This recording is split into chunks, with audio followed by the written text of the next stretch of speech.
TET উত্তীৰ্ণ যিসকল প্ৰাৰ্থীয়ে শিক্ষক পদৰ বাবে আবেদন কৰিছিল তেওঁলোকৰ বাবে অতিকৈ গুৰুত্বপূৰ্ণ এই ভিডিঅ'টো, গতিকে স্কিপ নকৰাকৈ শেষলৈকে চাব ভিডিঅ'টো। গতিকে ভিডিঅ'টো আৰম্ভ কৰাৰ আগতে আপোনালোকলৈ এটি অনুৰোধ, আপোনালোকে যদি মোৰ চেনেলটো এতিয়াও ছাবস্ক্ৰাইব কৰা নাই তেন্তে ভিডিঅ'ৰ তলতে থকা ছাবস্ক্ৰাইব বটনটোত ক্লিক কৰি কাষতে থকা বেল আইকনটো প্ৰেছ কৰিবলৈ নাপাহৰিব। নটিছখনত লিখিছে, আৰু এই নটিছখন প্ৰকাশ পাইছে office of the director of elementary education Assam, Kahilipara, Guwahati 19, অৰ্থাৎ প্ৰাথমিক শিক্ষা সঞ্চালক মহোদয়ৰ কাৰ্যালয়ৰ পৰা এই জাননীখন প্ৰকাশ পাইছে। আৰু এই জাননীখনত কি লিখিছে, it is for information of the applicants for the post of regular teacher who have already applied against DEE Assam advertisement number EAASIU 1252021 PT1 39 dated 18/9/2021 that despite repeated phone calls from the helpline numbers to guide them in successful submission of relevant documents, many of the candidates have uploaded blurred, illegible scanned copies of certificates, credentials, which has caused hindrance in the ongoing back office verification of documents.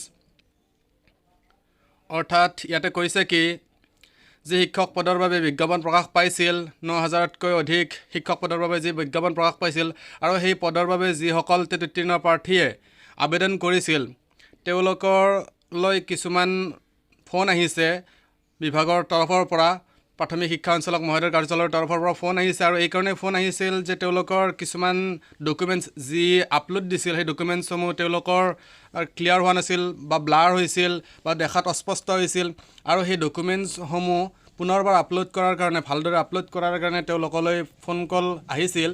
আৰু ইয়াৰ পিছত লিখিছে, a final opportunity is hereby given to the applicants for the post of regular teachers who have already received calls from resubmission of eligible and better quality scanned copies of documents to submit it by email deedocs.lpup1@gmail.com latest by 22/12/2021।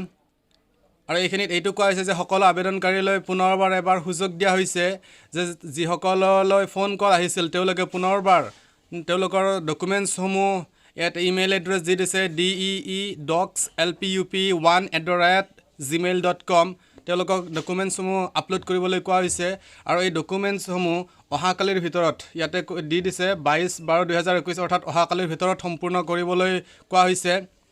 গতিকে এইখিনি আছিল অতি গুৰুত্বপূৰ্ণ কথা। গতিকে আপোনালোক যিসকলে শিক্ষক পদৰ বাবে আবেদন কৰিছিল তেওঁলোকে তেওঁলোকৰ ডকুমেণ্টছসমূহ ভালদৰে স্কেন কৰি পুনৰবাৰ আপলোড কৰিব, যাতে তেওঁলোকৰ শিক্ষক পদৰ যি আবেদন কৰিছিল সেই আবেদন যাতে তেওঁলোকৰ গ্ৰহণ হয় আৰু তেওঁলোকে এক চাকৰি পোৱাৰ সুযোগ গ্ৰহণ কৰে।